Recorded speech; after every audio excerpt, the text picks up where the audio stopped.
Welcome back to The Explainer. Today, we're stepping into an incredibly rich, conceptual landscape to explore the second part of our series, focusing on the architecture of maturity and a concept we'll call dismantling the ego. We're going to see exactly how Islamic jurisprudence, or Sharia, structures human growth and individual sovereignty. And to really bring these profound historical and legal ideas to life, we're framing our whole journey today within a stylized biopunk Medina. Picture this: neon green domes, silver palms dripping with neon golden dates, and a glowing digital lake reflecting a sky completely full of stars.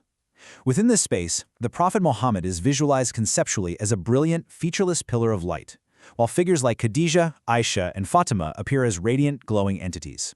It's going to be a fascinating ride, so let's get right into it. So right off the bat, we have to ground ourselves with a really foundational question. How exactly does divine law balance the strict, rigid baseline limits of biology with the incredibly high ideals of human moral and intellectual maturity? It's a super delicate balance, right?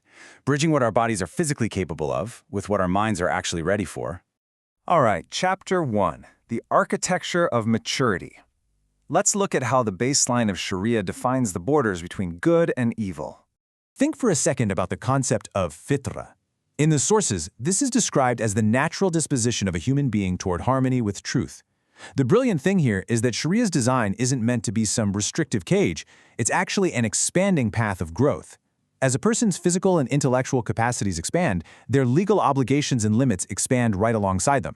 The core principle is that God doesn't burden a soul beyond its capacity, so your moral responsibility literally grows in exact proportion to your own personal maturity. Now this brings us to a crucial distinction between the body and the mind, and it's super interesting. Sharia establishes a physical, biological limit, puberty, as the absolute minimum border where legal accountability kicks in, but it fundamentally doesn't stop there. The Quran explicitly separates physical age from true intellectual maturity. For example, the texts are highly specific when it comes to orphans. They absolutely must be tested for discernment, meaning sound judgment and real intellectual readiness, before they are handed sovereignty over their own wealth. Even if they hit physical puberty, their wealth is protected until their intellect actually catches up. So physical puberty is just the baseline limit, but intellectual discernment is the true standard for individual sovereignty. Moving right along to Chapter 2, Mapping the Norm. Let's see how this builds the normative ideal of Islamic households. The progression from that baseline to the ideal gives us a really clear three-step framework. Step 1 is recognizing the biological limit. Step 2 is waiting for the ideal, which is intellectual discernment. And Step 3 is the normative ideal that results from this, sovereign marriage among peers. The Prophet's view heavily encouraged waiting for that intellectual and moral readiness, bringing together actual peers in age and maturity. A perfect historical example of this is his daughter Fatima. When highly respected senior figures like Abu Bakr and Umar sought her hand, the Prophet respectfully declined, explicitly taking the age gap into account. Instead, she married Ali. They were true peers. It really shows how the Prophet deeply respected the independence and sovereignty of the women in his household. And his daughters were absolute powerhouses. Visualized as those radiant, glowing entities in our neon-lit Medina, they were leading figures of incredible resilience and autonomy. Fatima, the youngest, is actually noted in the sources as the one who most resembled the Prophet in character. She, just like her sisters, was raised in an environment that heavily fostered psychological strength and intellectual freedom, totally preparing them to be unshakable leaders. But what happens when those baseline ideals crash into extreme hostility? Let's jump into Chapter 3, an exceptional divine rescue. We have to remember that the early days of Islam in Mecca did not happen in a safe, normative society. Not at all. The Prophet's household faced relentless, severe persecution. We're talking intense media warfare and brutal coordinated physical attacks by the Quraysh tribe. The hostility reached such a catastrophic boiling point that the normal rules of society just completely broke down. Families were forced into pure survival mode. To put that danger into perspective, look at this quote. It tells us that Ruqayya, another of the Prophet's daughters, was the very first of 100 believers who had to flee across the sea to Ethiopia as refugees just to survive. The hostility was literally lethal. The Prophet's daughters faced brutal ill treatment. One was even attacked so severely she tragically lost her unborn child. In a highly volatile, exceptionally dangerous environment like that, the standard rules of waiting for ideal peer-to-peer marriages were immediately superseded by the urgent need for sanctuary. And it is exactly within this severe, life-or-death crisis that we have to frame the marriage of Aisha. The sources point out that Aisha was previously engaged to a pagan suitor. In an environment where the Prophet's family was being actively hunted, leaving a young girl with Aisha's staggering potential in a pagan household was a massive existential threat. So amidst all this persecution, Aisha's marriage stands out as an exceptional, divinely guided rescue. It was a specific, divine command meant to completely dismantle the ego of tribal expectations. It broke the cultural norms of the time specifically to protect a young, unparalleled mind from the unfolding crisis.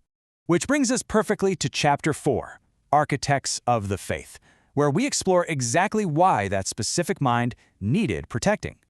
Check out the incredible symmetry between two of the most radiant figures in the Prophet's life. Khadija and Aisha act almost like twin pillars of light flanking his entire mission. Khadija was the genius of Mecca. She had unparalleled insight and maturity, and she established the absolute roots of monotheism, or Tawheed, during those grueling initial trials. Aisha, on the other hand, was the genius of Medina. She was rescued and positioned to anchor the vast, complex framework of jurisprudence, or Sharia. They were absolute partners in this ultimate mission, each arriving at the exact historical moment they were needed most. And Aisha wasn't just a participant, she was quite literally an architect of the faith. Her intellect was staggering. To put it in perspective, she memorized over 12,000 verses of poetry just as a baseline for her literacy. The sources describe her as the most educated girl in Arabia, an expert in history, astronomy, herbal medicine. She was a master jurist whose academic rulings established fundamental principles of Islamic jurisprudence that billions still follow today. She even cast the first historically recorded vote by a woman in Medina society. I mean, wow, this is the monumental intellect that the divine rescue in Mecca was specifically meant to preserve. When we look at this protective dome set against a cosmic backdrop, it really captures the true scale of the Prophet's mission. This wasn't just about local tribal politics. It was about building a sanctuary for ideas that would change the entire world. Divine protection actively preserved the very minds, Khadija, Fatima, Aisha, that would literally architect the future of the faith. Finally, let's wrap things up with Chapter 5, the divine exception, and see how this all comes together. So, what should we take away from all of this? The architecture of maturity rests on three distinct pillars. First, Sharia defines the baseline biological limit, the absolute minimum boundary of accountability. Second, it strongly encourages the highest ideal of intellectual maturity and sovereign, peer-to-peer marriages. But third, it purposefully leaves room for divine exceptions. Sometimes societal ego has to be dismantled to rescue a brilliant mind from a severe threat, securing the very foundation of the religion itself. As we step out of this neon-lit biopunk Medina, I want to leave you with one final thought. This architecture is intricately designed to empower human growth while navigating the really harsh, unpredictable realities of history. So if the Creator trusts the choices, the intellect, and the sovereignty of His believers within these carefully designed divine borders, shouldn't we? Thanks for diving into this amazing framework with me today. I'll see you in the next one.